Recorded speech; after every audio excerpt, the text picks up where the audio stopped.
Bueno, lo que vamos a ver hoy en la segunda clase de este curso, ¿sí? De color, va a ser lo que son las primeras nociones, ¿sí? de teoría del color. ¿Sí? Vamos a ver muy posiblemente todo el primer cuatrimestre y lo que corresponde a parte del segundo cuatrimestre.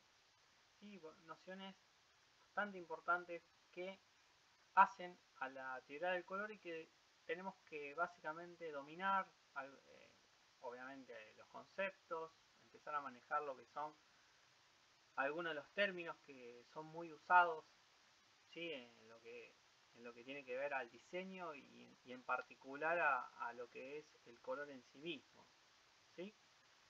Y hoy vamos a ver básicamente cómo percibimos, ¿sí? Los colores. Vamos a estar viendo cómo la luz es el elemento fundamental a la hora de que nosotros podamos construir el color en nuestro cerebro, ¿sí? Vamos a estar viendo cómo incide la luz en los objetos, cómo los objetos refractan, es decir, rebotan ciertas luces o bien absorben parte de esas luces, y a partir de esta absorción o reflexión de los colores se da esto que, bueno, podemos distinguir como un color determinado dentro del espectro de la luz, ¿sí? Entonces vamos a estar viendo también algunos conceptos de lo que ya vimos en la presentación de la cátedra, ¿sí? La semana pasada, por ahí un poquito más en mayor profundidad, ¿sí? Como siempre les digo y les reitero y los invito a que si se presentan dudas, por favor interrumpan, no hay ningún problema, aunque sean dudas que por ahí pueden parecer quizás obvias, no hay ningún problema, ¿sí? Porque como siempre les digo, cada clase se va construyendo de forma bilateral, ¿sí? De un lado yo, del otro lado ustedes, ahora en esta modalidad no presencial, en esta modalidad a distancia, ya volveremos a la modalidad presencial. Así que bueno, vamos a iniciar lo que es básicamente cómo percibimos los colores. En el proceso de percepción visual existen tres elementos fundamentales sin los cuales no hay percepción alguna, ¿sí? El primero fundamental es la luz, el segundo obviamente un objeto y en tercer lugar es obviamente el sistema visual humano, cuyo órgano receptor, es decir, que recibe esa luz, ya sea reflejada o absorbida en el objeto, es el ojo humano, ¿sí? Sin luz, los ojos no pueden apreciar ninguna forma, ningún color, espacio o movimiento. Sin luz no hay esto que muchas veces decimos sensación visual, o también vamos a verlo como sensación cromática, ¿sí? La sensación obviamente tiene que ver con una especie de sentimiento que se construye en nuestra cabeza, ¿sí? en nuestro cerebro. La luz, vamos a hablar un poquito de lo que es la luz, es una clase de radiación electromagnética que viaja en línea recta en forma de líneas ondulantes con diferentes amplitudes y longitudes de onda, ¿sí? Entonces, básicamente, la luz es una onda, una radiación electromagnética que va teniendo diferentes amplitudes y longitudes, ¿sí? Vamos a estar viendo que cuanto mayor sea la longitud, va a corresponder con un determinado lugar dentro del espectro, y lo mismo va a pasar con las ondas de longitud, ¿sí? Tanto amplitud como longitud. La amplitud de la onda determina la cantidad de energía radiante. Esto se vincula obviamente con la dimensión cuantitativa, ¿sí? De la cantidad de energía, ¿sí? Y cuando hablemos de la longitud de esa onda, digamos de radiación, electromagnética, vamos a estar hablando en este caso del tipo de energía, ¿sí? Y esto se vincula con la dimensión cualitativa, ¿sí? Que tiene que ver con la calidad. Entonces, por un lado vamos a tener la cantidad vinculado a la energía radiante, y por otro lado vamos a tener la calidad de ese tipo de energía, ¿sí? Que se va a vincular con la longitud. de la onda. Sí, por ejemplo, como podemos ver en este cuadro, hay ondas como las ondas de radio, las ondas de microondas o las de infrarrojo, que van a ver que tienen una mayor amplitud de onda, ¿sí? Pueden ver aquí como en esta parte superior de las ondas se extienden más, ¿sí? Y esto está hablando también de lo que es la amplitud, ¿sí?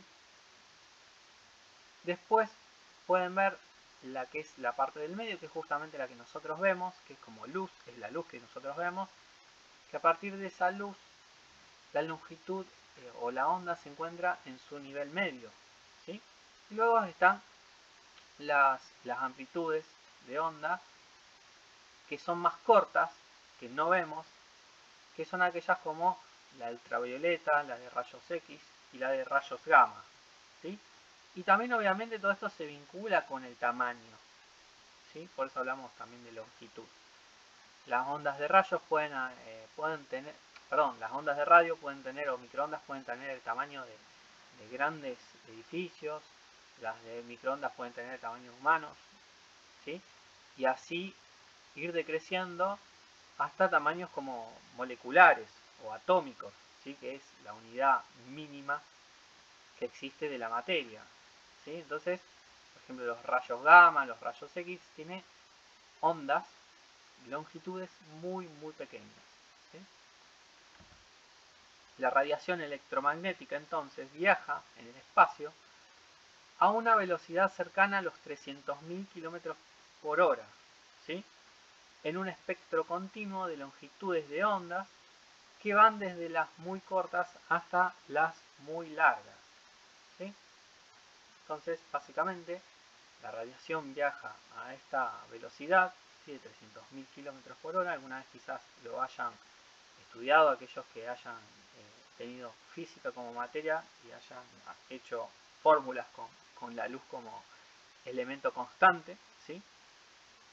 Y bueno, ya quizás se acuerdan de que la velocidad de la luz es cercana a los 300.000 km por hora, ¿sí? La luz visible, como ya lo vimos en la clase anterior, solo ocupa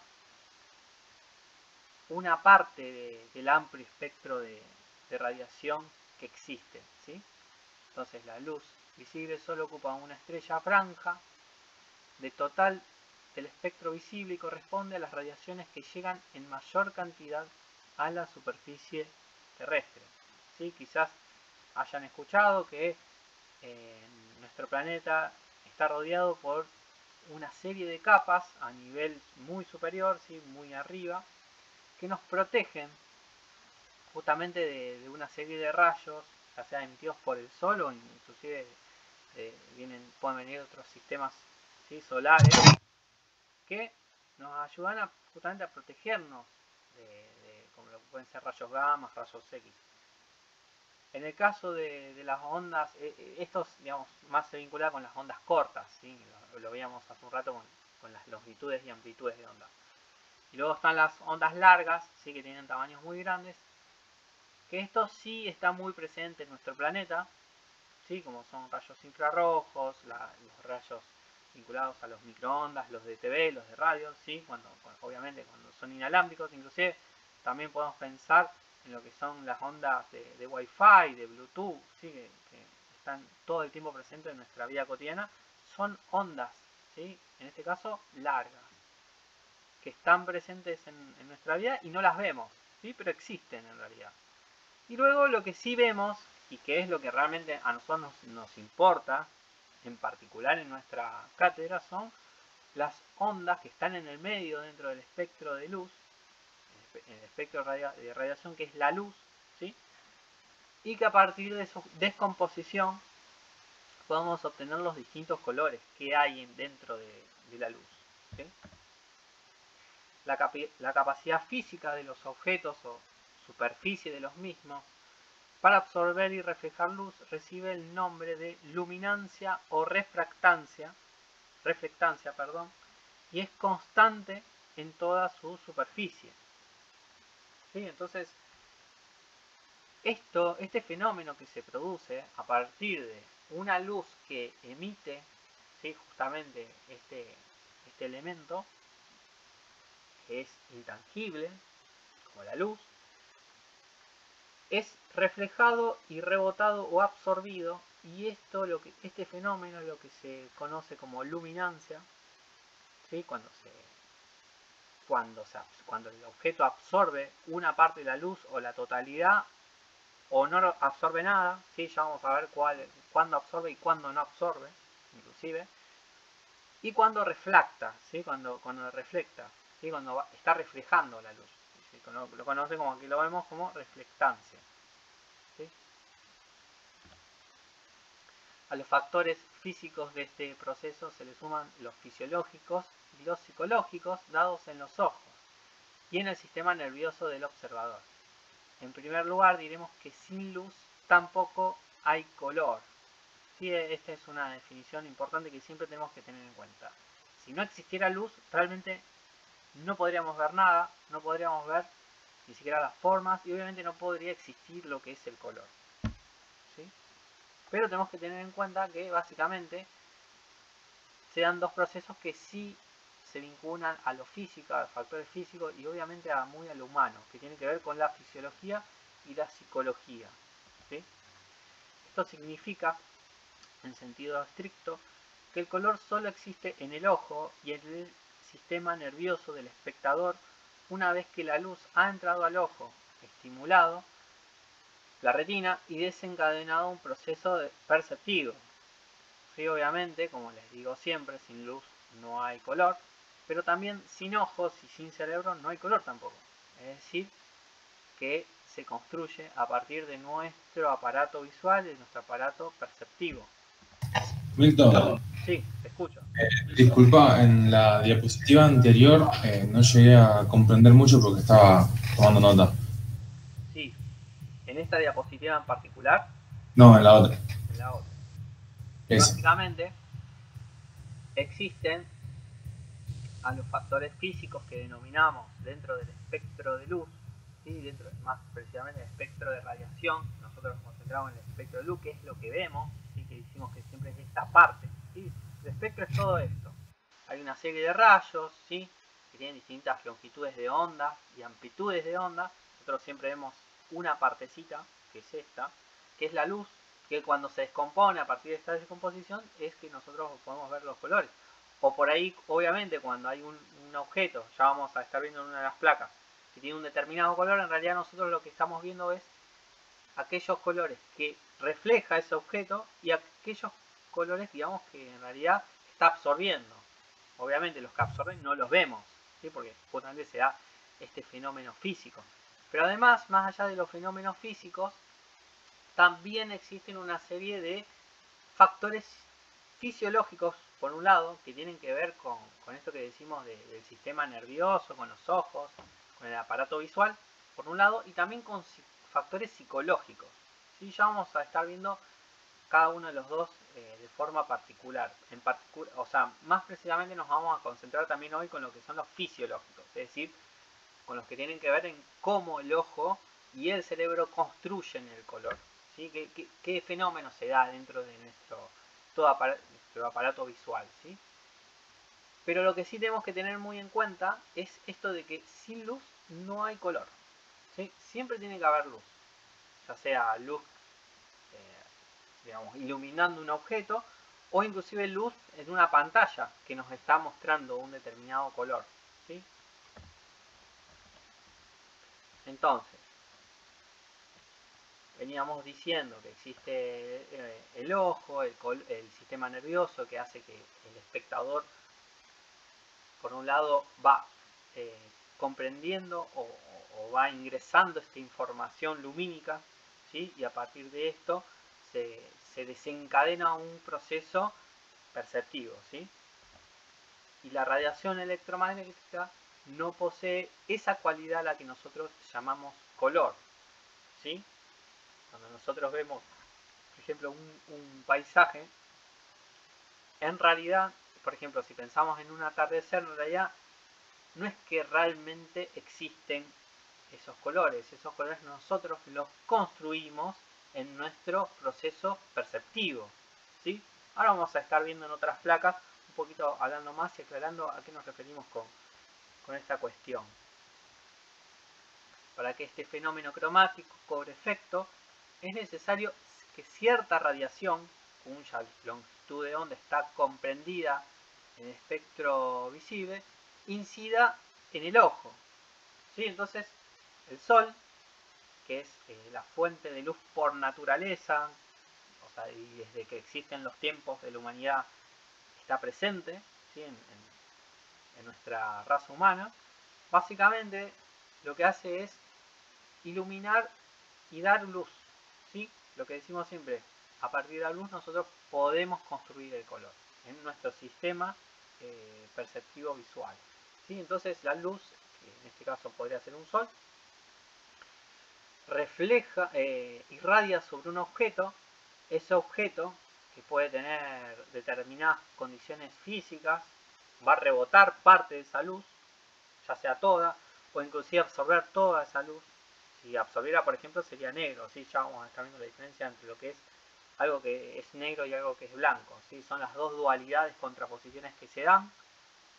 Y a partir de ahí, bueno, a partir de esta luz que es reflejada, nuestro ojo percibe, ¿sí? Por eso hablamos de proceso perceptivo, esa luz, ya sea reflejada o absorbida. El ojo, a través de su nervio óptico, manda esa información, ¿sí? Ya vamos a estar viendo que es la retina la encargada de decodificar esa información. El cerebro, por último, construye esos colores a partir de diferentes sensaciones de colores y formas, ¿sí? Y esto es lo que finalmente nosotros decimos que desencadena lo que se llama proceso perceptivo, ¿sí?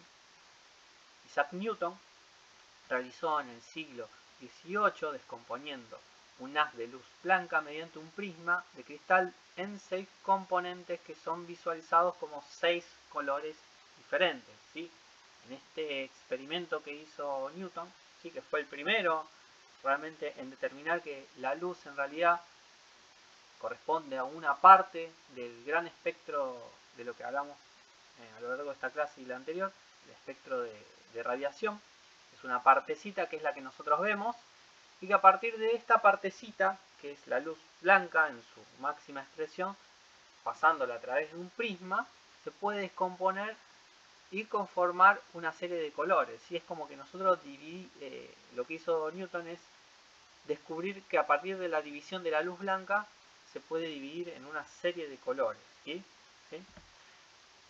Posteriormente diferenció un séptimo color, más allá de estos 6 que él distinguió en un principio, como el índigo o el anil, ¿sí? La radiación para que ustedes quizás no conocen lo que es índigo o anil, es básicamente como un color similar a un púrpura, ¿sí? El índigo o el anil está ahí entre el rojo y el violeta, para que ustedes se referencian, digamos. La radiación electromagnética se refracta o dobla al pasar de un medio a otro, lo que produce la descomposición o apertura en abanico del espectro luminoso, ¿sí? Entonces, lo que sucede al pasar una fuente de luz sobre un prisma es que se dobla o se refracta esa partecita de la radiación electromagnética, que es lo que nosotros vemos, y obviamente lo que se da es esta descomposición, esta subdivisión de todos los colores que conforman la luz, ¿sí? Como dijimos, cuanto mayor sea la longitud de onda, más se refracta. La longitud más larga es la roja y la más corta es la violeta, ¿sí? Y acá se vuelve sobre esto que nosotros estábamos hablando recién, sobre amplitud y longitud de las ondas, ¿sí? Los colores a su vez también tienen amplitud y longitud, ¿sí? En el caso de rojo es el color que mayor amplitud tiene y longitud tiene, y dentro de los colores el violeta es el que menor longitud de onda tiene, ¿sí? Si se realiza el proceso inverso de hacer pasar el espectro descompuesto por un prisma invertido, se recompone el haz de luz blanca, lo cual comprueba y ratifica que ésta está compuesta por diferentes longitudes de onda que el cerebro humano decodifica como colores. ¿sí? O sea, el proceso inverso a descomponer la luz nos permite reconstruir la luz blanca. ¿Sí? Esta luz que emite, por ejemplo, el sol. ¿Sí? Debemos considerar que la superficie de los infinitos objetos que nos rodean posee la propiedad química de absorber o sustraer, ¿sí? y reflejar selectivamente ciertas longitudes de onda. Las reflejadas son las de nuestros ojos, son las que nuestros ojos registran como estímulo de color. ¿Sí? Es decir, por ejemplo, si pensamos en un tomate, la luz que va a iluminar ese tomate, lo que nuestros ojos van a percibir es el color rojo. ¿Por qué? Porque es el que rebota esa luz y porque el resto de los colores, es decir, el resto de la luz, es absorbida por ese objeto. Entonces, obviamente, no lo vamos a ver. Los colores absorbidos no los vemos. Nosotros vamos a ver siempre en todos los objetos que vemos los reflejados. Y este es básicamente, a grandes rasgos, el fenómeno que se produce cuando nosotros vemos un color. ¿Sí? En cualquier... Profe, perdón. Sí, cómo no. Entonces sería como que el color que se refleja es el de la el de la superficie donde se está reflejando y los otros son totalmente absorbidos. Exactamente. Ese es el fenómeno que sucede cuando nosotros vemos un color sobre un objeto. ¿Sí? Lo que nosotros estamos viendo es el color que se refleja. Ahora vamos a ver otros ejemplos que van a poner de mayor manifiesto todo este fenómeno. ¿Sí? Si vemos una manzana roja, es gracias a que su superficie tiene la capacidad de reemitir las ondas electromagnéticas que nuestro sistema visual interpreta como color rojo de una manzana. Y entonces básicamente es lo que venimos diciendo hasta ahora. Cuando una fuente de luz, puede ser el sol o puede ser una fuente artificial también inclusive, obviamente las fuentes de luz también son emisoras justamente de luz y nos permiten distinguir los colores. Y bueno, el proceso que se da es el mismo, ¿sí? El objeto absorbe aquellas ondas de luz, aquellas ondas electromagnéticas, y solamente nos van a reflejar aquellas que el objeto tenga como característica de refracción, ¿sí? Que están reflejando ese color. Y después nuestro cerebro la percibe, la decodifica y nuestro cerebro es la encargada de conformar y construir ese color. ¿Sí? Debido al fenómeno de reflexión y reflexión selectiva, vemos blanco cuando una superficie refleja todas las longitudes de onda de radiación visible y negro cuando una superficie absorbe a todas. Y si pensamos, por ejemplo, en cualquier objeto que esté compuesto por manchas negras o manchas blancas, dependiendo cómo lo pensemos a ese objeto, en este caso un perro dálmata, o podría ser una vaca, ¿sí? que tenga diferentes manchas. Las superficies que sean blancas, obviamente lo que está sucediendo en este fenómeno que nosotros vemos como blanco y negro, es básicamente en el blanco es reflejar y no absorber absolutamente ninguna onda electromagnética del espejo, del espectro, ¿sí? Está reflejando toda, no se absorbe ninguna onda electromagnética. Y obviamente la parte que nosotros vemos, o sea, que somos capaces de ver, ¿sí? Y todo lo contrario sucede con la parte negra, ¿sí? Lo que sucede con la parte negra es básicamente que ese lugar físico está absorbiendo todas las luces, ¿sí? Y no refleja ningún tipo de luz. Y por eso se da este fenómeno de absorción o reflexión, ¿sí? Inclusive la reflexión selectiva que se da en determinados lugares, por ejemplo, que pueden ser como un perrito dálmata, que se da reflexiones selectivas, ¿sí? En determinados lugares, que va a haber ese espejo como de luz. ¿Sí? El aspecto cromático del objeto, material o superficie, ha recibido el nombre de color local, color de cuerpo o color superficie. ¿Sí? Esto es muy obviamente revisado en todas las teorías de color que existen, que se los denomina, dependiendo el lugar donde está el color, como color local, color cuerpo o color superficie, ¿sí? Para el psicólogo David Katz, un estado puede provocar una sensación o una percepción según sea la forma en que éste se nos presente. La primera puede dar colores planos, ¿sí? Mientras que la segunda dará colores superficie. Ahora vamos a estar viendo a qué corresponden cuando decimos colores planos y qué significa colores superficie, ¿sí? Un color plano es aquel que se nos aparece cuando miramos los matices del espectro o un material cualquiera a través de una mirilla que solo nos deja ver una porción de él, ocultándose el objeto al cual pertenece, ¿sí? De esta manera vemos una porción chata del color, ¿sí? Por eso decimos que es el color plano, ¿sí? Es una superficie muy homogénea en la cual no hay ningún tipo de textura, no hay ningún tipo de relieves, ni nada que haga que se pierda esta condición de la planitud que puede tener el color plano, ¿sí?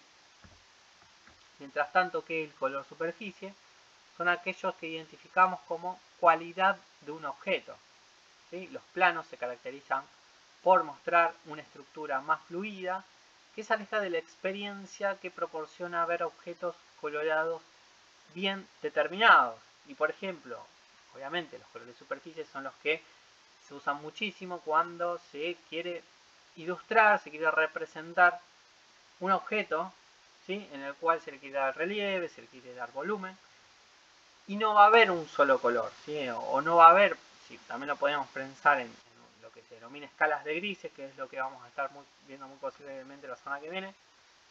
Cuando hay escalas de grises, es decir, que no hay un solo gris o no hay un solo blanco ni hay un solo negro, para representar volumen, se utiliza esto de lo que se denomina colores superficie, ¿sí? Que pueden ser una serie de colores, ¿sí? Y desaparece esta noción de color que es plano, ¿sí? Esto nos puede dar, como decimos acá, un color que es más como fluido, que tiene mayor vida, que obviamente depende el sentido, el objetivo al cual se le va a dar la aplicación de este tipo de color, ¿sí? Pero veamos más de cerca lo que parece ser una especie como de contradicción. Vamos a ver a qué nos referimos con esto. En el interior de un campo visual determinado, los diferentes estímulos cromáticos provenientes de los diversos objetos y superficies son acomodados o adaptados por el color en función de una buena visión. ¿Sí? Entonces acá es donde empieza a jugarse lo que son los factores, por un lado fisiológicos que veíamos hace un momento, y por otro lado los factores psicológicos que hacen a la conformación del color en nuestro cerebro, ¿sí? Para ello exagera los contrastes polarizando las diferencias con el fin de ver mejor. Podríamos pensarlo en estos términos. Una vez acomodados los colores a las necesidades de la visión, la relatividad cede paso a la estabilidad, ¿sí? Por otro lado, la acomodación del ojo procura una orientación segura y responde históricamente al reaseguro de la supervivencia humana. Entonces esto se vincula un poco también con lo que tiene que ver con estas experiencias previas de las que estuvimos hablando también en la clase de morfología, en la cual muchas veces percibimos no solamente formas, en este caso colores, en función de todo lo que tenga que ver con niveles cognitivos, ¿sí? Es decir, con nuestras experiencias previas, con todos nuestros saberes y conocimientos que contamos de antemano a la hora de encontrarnos con cualquier experiencia visual, ¿sí? Estos fenómenos son los que permiten que nuestra conciencia pueda diferenciar y establecer asociaciones cromáticas referenciadas en experiencias previas para finalmente reconocer un color ante cualquier situación lumínica, ¿sí? Entonces, por eso está interesante poder entender, como por ejemplo el fuego. Muchas veces el color de lo que es el fuego nos está brindando información cromática, ¿sí? A partir obviamente de nuestra experiencia, de lo que sabemos desde que vamos creciendo, que el color en este caso, cuando lo vinculamos a la morfología que tiene, es decir, a la forma que tiene ese elemento, nuestro cerebro inmediatamente asocia y acomoda, como veníamos diciendo hace un momento, el color de acuerdo a lo que cognitivamente significa, ¿sí?, esta experiencia cromática. Por otro lado, el proceso de diferenciación óptima, se realiza de forma cuantitativa y cualitativamente, es decir, respecto a la cantidad y calidad de luz recibida, ¿sí? El primer caso, cuando hablamos de cantidad, de cuantitividad o de cuantitativa, hablando de cuantitativamente respecto a la cantidad de luz que recibimos, se da este fenómeno, ¿sí? En el primer caso interviene el iris abriéndose y cerrándose. En el segundo caso, cuando hablamos de calidad, ¿sí?, cuando hablamos cualitativamente del espectro de luz que interviene cuando vemos cualquier forma y color, se da este fenómeno en el cual intervienen los conos. ¿Se acuerdan que hablamos la semana pasada? Ahora vamos a estar viendo nuevamente lo que son los conos, ¿sí?, y lo que son los bastones. Son unas células muy chiquititas, obviamente microscópicas, que están en la retina, diferenciadas entre sí por ser sensibles a las distintas áreas del espectro visible, ¿sí? Entonces, básicamente, cuando hablamos de cantidad de luz, básicamente el fenómeno que se da en nuestros ojos es que este iris se va cerrando, se va ampliando, ¿sí?, en función de la cantidad de luz que tiene por delante y que quiere percibir, ¿sí? También hay una pupila que va enfocando, desenfocando, y eso nos permite ver, obviamente, con mayor o menor definición determinados objetos y colores, ¿sí? Dicha adaptación permite reconocer matices aún en situaciones lumínicas diferentes y en relación a un observador medio, ¿sí?, alguien que tiene una vista normal sin grandes discapacidades. Estos fenómenos son observables dentro de un marco de objetividad científica, ¿sí?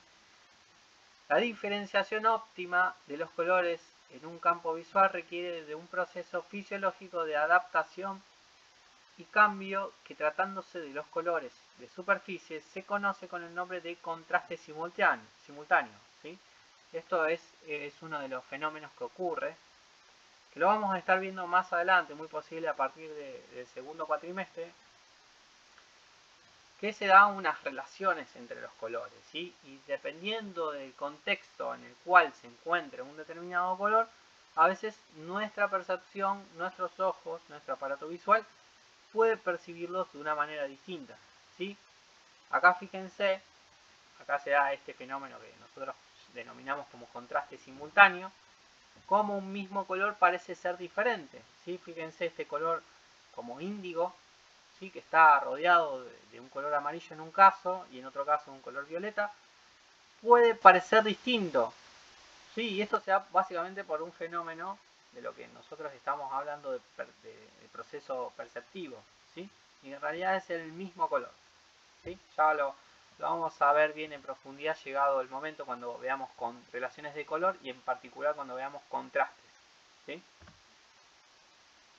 Esto implica una modificación perceptiva recíproca de todos los colores del contexto observado. Un color local no se modifica aisladamente, sino en función y simultáneamente a todos los otros colores que los rodean o que lo rodean, ¿sí? Y acá veamos, se da este mismo fenómeno de contraste simultáneo, en el cual podemos ver, fíjense, siempre en este caso la dualidad se da de forma vertical. Estos colores son los mismos, nada más que, o sea, el color gris que está en el centro siempre es el mismo. Lo que va variando es el contexto en el cual opera ese color. Obviamente nuestro ojo y nuestro sistema visual va construyendo el color, inclusive los puede ir deformando, ¿sí? Nosotros podemos ver de distinta manera, ¿sí? Esto ya lo vamos a ver muy en profundidad cuando entremos en lo que se denomina, como les digo, contrastes, ¿sí?, a partir del segundo cuatrimestre. En síntesis, el órgano de la vista posee la capacidad de adaptarse a la iluminación y a las circunstancias de contemplación de cada momento, ¿sí? Por lo cual, se torna interesante considerar la fisiología del ojo humano. ¿Sí? Entonces, básicamente el ojo tiene un iris, ¿sí? Estábamos viendo hace un rato que es el iris el que nos permite modificar la cantidad de luz que pasa a través de nuestros ojos, es decir, se da lo que se denomina la dimensión cuantitativa del ojo. Después está la pupila, está el cristalino, la córnea, que bueno, tiene una serie de funciones que hacen justamente a la función del ojo. Está el nervio óptimo, que es sumamente importante, que es el encargado de llevar la información de forma eléctrica al cerebro, y el cerebro luego con un proceso va volviendo a reconstruir esos colores que son obviamente retenidos en la retina, ¿sí? A través de lo que ahora vamos a estar viendo, que ya lo vimos algo la semana pasada con los conos y bastones en el cerebro, ¿sí? Básicamente sabemos que en la retina se alojan células fotosensibles que intervienen en la visión de los colores, ¿sí? Lo que son los conos y los bastones. Hacemos mucho hincapié sobre estas cuestiones, básicamente para entender cómo se da el proceso de recepción y de interpretación de los colores, ¿sí? Entonces, básicamente, estas son las células que están en la retina, ¿sí? La retina es todo esto que está atrás. Si nosotros hiciéramos una porción, si cortáramos una porción y aumentaríamos con un microscopio, veríamos que están estas células, ¿sí? Que son las células fotosensibles. Son aquellas que tienen como funcionalidades ver la luz, ¿sí? Y descomponer la luz. Esto es básicamente lo que es un cono, ¿sí? Los conos son sensibles a las diferentes longitudes de onda, captando la cualidad que el cerebro traduce como diferentes matices, ¿sí? El rojo, el amarillo, el verde, el azul, el cian, el celeste, todos los colores que corresponden al espectro de luz, ¿sí? Entonces, básicamente esta es la anatomía de un bastón. Hay un núcleo, hay un mitocondrias, hay distintos segmentos, ya sea externo o interno, ¿sí? Y el cuerpo sináptico, ¿sí? Acá es donde ya empieza el envío de información a través de lo que después forma una capa celular que envía la información al nervio óptico y el nervio óptico al cerebro, ¿sí? Estas células son sensibles a la luz roja, a la verde y a la luz, ¿sí? ¿Se acuerdan cuando veíamos la semana pasada una de las síntesis, que era la síntesis aditiva, que se compone por colores luz, que básicamente como colores primarios tiene el rojo, el verde y el azul, ¿sí? No se preocupen todavía si no se lo acuerdan de memoria, ya lo vamos a estar viendo inclusive la próxima semana de nuevo en profundidad cuáles son las distintas síntesis que existen, ¿sí? Hay 3 síntesis, vimos 2 la semana pasada, pero vamos a volverlas a ver en profundidad cada una de ellas. Pero bueno, para que se vayan acordando ya que a través de la síntesis aditiva, el rojo y el verde y el azul es la de la síntesis de la aditiva, como le estoy diciendo, que conforman lo que son los colores luz como colores primarios, ¿sí? Y básicamente, dentro de lo que son las células fotorreceptoras, los conos son estos 3, ¿sí? Los rojos, los verdes y los azules y los verdes, ¿sí? Y entre medio de cada uno de estos conos están lo que se denominan bastones, ¿sí? Estos son los bastones, que nos dan información acerca de la luz, de la forma que tiene esa luz, ¿sí? Entonces, como estamos diciendo, estas células son sensibles a la luz roja, la verde y la azul, pero como las sensaciones cromáticas que recibimos son provocadas por estímulos compuestos, por lo general, estas células se activan todas a la vez en distintas proporciones, y esto es lo que permite decodificar los otros colores del espectro visible. Entonces lo que sucede es este fenómeno, ¿sí? De que los conos se activan de forma conjunta, quizás algunos en mayor proporción que otros. Por ejemplo, cuando vemos un color naranja, lo que se activa es, por un lado, más que nada el cono rojo, y por otro lado el cono verde. ¿Sí? A partir de la conformación y la mezcla entre el color rojo y el verde, en lo que es la síntesis aditiva, ya lo vamos a ver llegado el momento, se puede conformar el color naranja, ¿sí? A través de los colores luz. Si por ejemplo quisiéramos ver un color como puede llegar a ser violeta, lo que se va a activar van a ser los conos, azul por un lado y el rojo por el otro, obviamente en distintas proporciones cada uno, ¿sí? Pero esto es lo que nos permite en nuestra retina construir los colores a partir del rojo, el azul y el verde, ¿sí? Vamos a ver después también que inclusive a la hora de construir colores, en lo que es color pantalla, ¿sí? Cuando nosotros trabajamos por ejemplo mucho en lo que es color para todo lo que sea un dispositivo de pantalla, como puede ser una web o una aplicación móvil, básicamente lo hacemos bajo estas nociones, ¿sí? De lo que son los colores rojo, azul y verde como colores primarios, ¿sí? Ya vamos a entrar bien en profundidad sobre las formas de construir el color, ¿sí? Los bastones, que son estas otras células más allá de los conos que están en la retina, son sensibles a la cantidad de luz recibida, ¿sí? Con poca iluminación predomina la función de los bastones, más sensibles que los conos y de mayor número, ¿sí? Es decir, en nuestra retina hay mayor cantidad de bastones que conos, y lo que nos permite básicamente distinguir es la luz, ¿sí? La forma que tienen los objetos. Eso es la funcionalidad principal que tienen los bastones, ¿sí?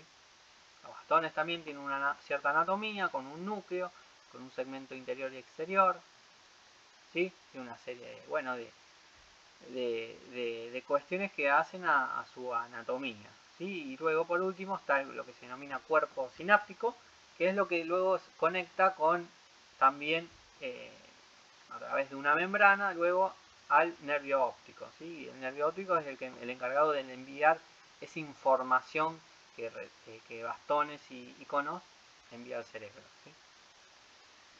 Una vez recibida la radiación electromagnética que ingresó por la pupila e impactó en la retina, ¿sí? La información pasa al cerebro en forma de impulsos eléctricos a través del nervio óptico, donde es decodificada e interpretada dando como resultado la percepción del color. Y básicamente, como decíamos recién, la luz pasa a través de nuestra pupila, el iris va manejando la cantidad de luz que va a pasar por esa pupila, luego impacta sobre la retina a través de sus células fotorreceptoras, como veíamos recién, bastones y conos, van configurando esos colores y esas formas que tiene la luz, luego envían esa información a través del nervio óptico, viaja la información por el nervio óptico hasta finalmente dar con esta región del cerebro que va a reconstruir esta información visual, ¿sí? El color nace cuando un estímulo lumínico motiva al ojo intacto de un contemplador a producir una sensación cromática, ¿sí? De modo que el espectador es impresión sensorial del contemplador, ¿sí? El ojo es el órgano receptor y traductor de la información que la luz transmite desde lo observado hasta el cerebro, donde se interpreta dicha información, ¿sí? Por eso es muy importante entender cómo funciona nuestro ojo a la hora de observar colores, a la hora de observar luces, ¿sí? ¿Cuál es el proceso perceptivo que se da, como estuvimos viendo, con las distintas células fotorreceptoras que se encuentran en nuestra retina? ¿Cómo va viajando esa información y finalmente impacta en nuestro cerebro, que es el encargado de reconstruir el ojo, ¿sí?